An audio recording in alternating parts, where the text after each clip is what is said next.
Hey, what's going on, family? We back at it. As you already know, they said it. Now we speaking on it. You know what I'm saying? I'm Mr. Telescope, and you're now watching the Telescope channel. Just wherever he went, it was cancer. Let's just say that. It's just like it was. Like I can be honest now. We're not friends. You know, we can be honest. He was a fucking drunk, man. He was a fucking drunk. That's what Kwame Brown was. Wait, he was drinking? He was a drunk. Hey, man, like, share, and subscribe. What's going on, family? You already know how we doing it. They said it. Now we speaking on it. I'm Mr. Telescope, and you're now watching the Telescope channel. Of course, YouTube, this is fair use and educational purposes only, so please do not flag me. Please, please, please, pretty please.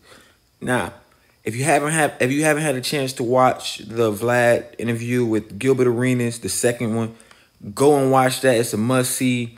I mean, man, this was hilarious. With all of the YouTube controversy and stuff that's going on between him and Mr. Skinny and Kwame Brown and all of this stuff, I mean, this interview was very much well needed. It set the content, it set the context, and it set a precedence in the floor of what's going on. It really set the stage of what's going on, and you know, no more lies and no more trying to be politically correct, and no more beating around the bush and bull crapping.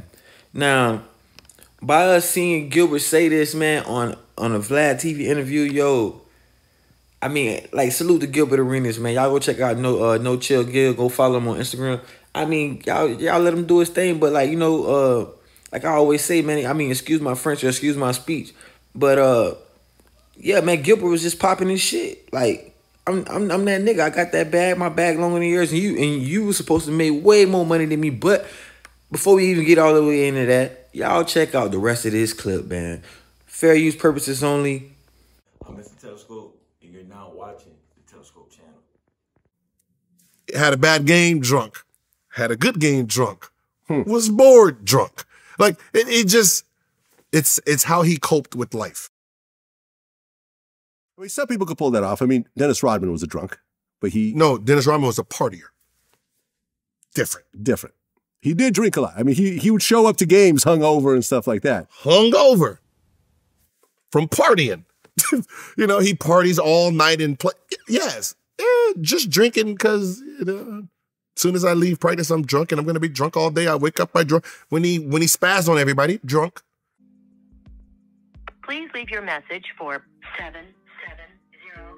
Doug, man, answer the phone, man. I want to ask you about your bitch.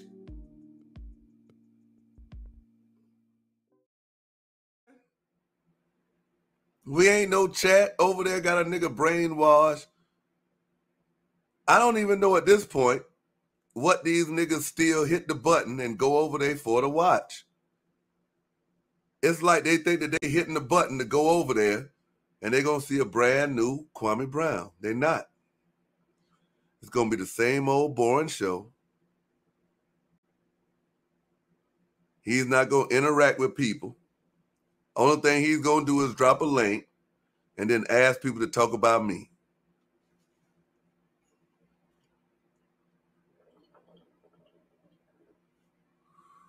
Salute to the Telescope channel. He can't get in front of that camera sober.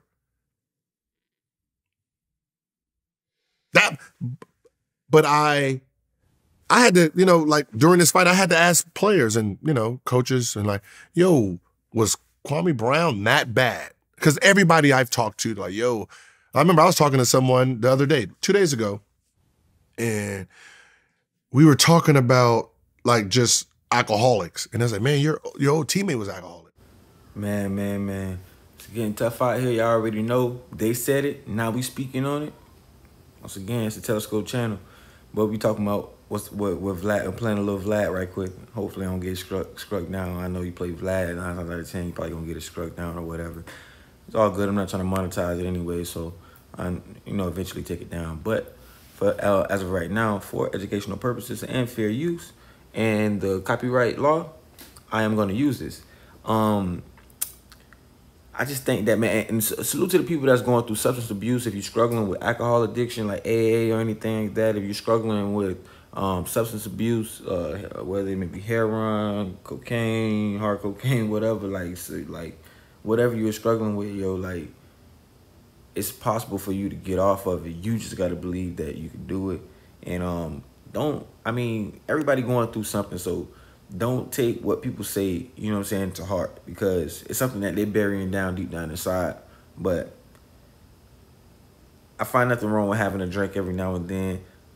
But when you have people that can control their liquor and stuff like that, it does become annoying. You know what I'm saying? And I think that Kwame Brown is coming off like the person that, you know, he doesn't have a drink often. He consistently drinks, and you know, you can't control his liquor. He got loose lips. You know, he talk loose at the mouth. You know what I'm saying? None of the NBA players, like, from the league, that was in the seasons that he was in, really associate or communicate with him.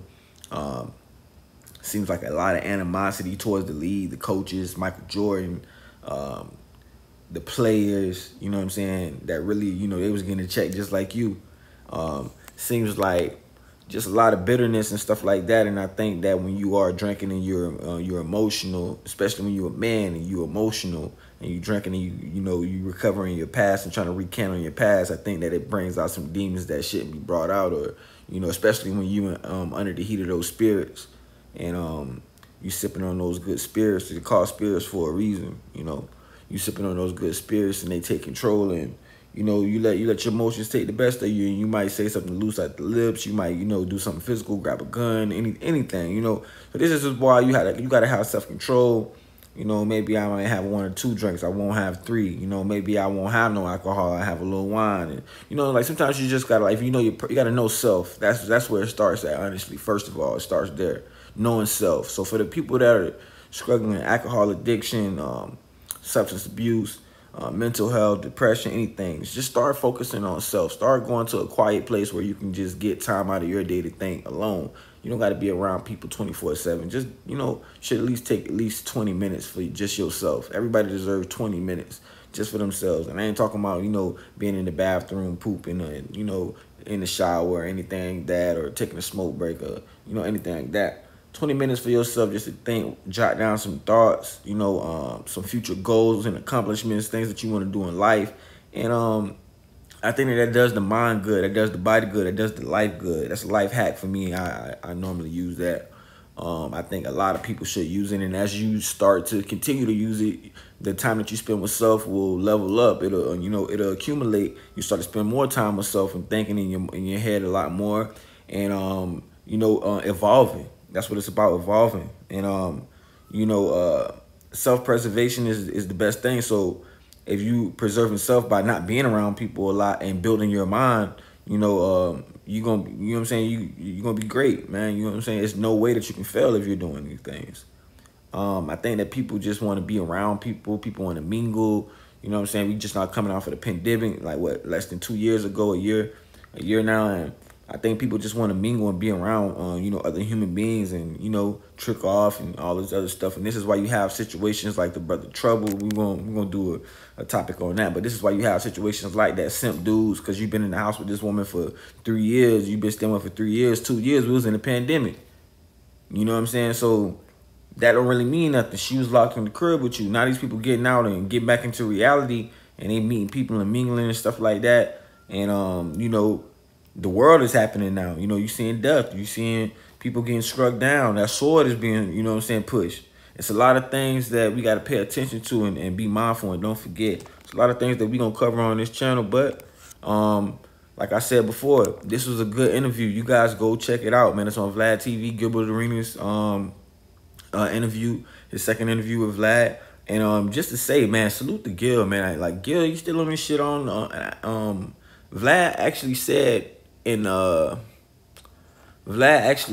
another interview that people can't pay to get on Vlad. He actually said that. As a matter of fact, I believe he said it on the Matt Hoffa interview, if I'm not mistaken. People cannot pay to get on Vlad because he gotta want you. It gotta be the substance, the content, something like that. Excuse me. He gotta want you. It gotta be substance, content. You gotta be legendary. Some factor of matter. You gotta be bringing in some type of capital and views, right? And I think that by Gil being on here a second time and Kwame not being on there not once, I think that says a lot about Kwame Brown's character, man. You know, it's sad. Like you're an NBA player, bro. I don't know why you ain't on Vlad. Like it's like all the big stars done been on Vlad as far as like NBA. You know what I'm saying? As far as the NBA or whatever. I think Steven Jackson done been on there. You know, Amon Sharper. You know, a lot of these dudes, Carmelo. Like it's no reason that Kwame Brown, one of the league's first major black drafts, shouldn't have been on there. Like that was one of the biggest drafts for black folks. Like we take that as a win for black people. You know what I'm saying? That was one of the biggest wins for black folks, and for him to like just take that, throw it in the trash, get finessed, come back. You know, bash other black men, continuously bash other black men, go on your platform, build up a platform of 400,000 people just to do nonsense and do what? No building, contradictions, and so on and so forth. I won't spend my time doing the same thing that he does, bashing other black men and stuff like that. But I'm going to drop it at that. I'm going to yield the mic, man. Salute to y'all. Like, share, and subscribe. Thank y'all for watching, man. And remember, they said it, bro. They said it. Now we speaking on it. I'm Mr. Telescope. And you're not watching the Telescope channel.